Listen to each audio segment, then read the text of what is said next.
Litis Chica, sumabog ang internet sa pinakabagong pag-amin ni aktor kung ano ang pinakamasakit na aspeto ng pagmamahal.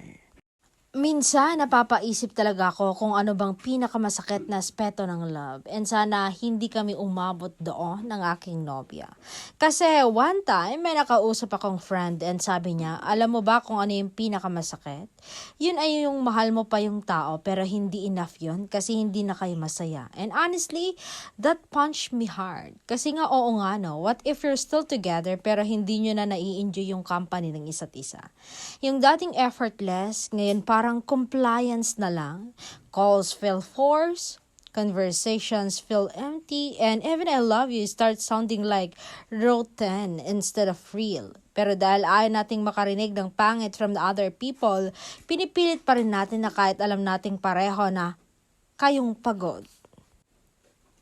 And maybe that's the saddest thing about love sometimes. Loving someone is not enough to make the relationship healthy anymore.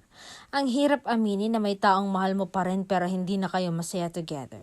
Pero naniniwala ako na love is to set them happy. Kung hindi na siya masaya, kung hindi ka na rin masaya, maybe the kindest thing you can do is let each other go. Kasi love should feel like home, not a prison. Huwag niyong hayaang maging kulungan ninyo ang isa't isa habang pareho kayong unti-unting nawawala, trying to save the something that already stopped feeling alive.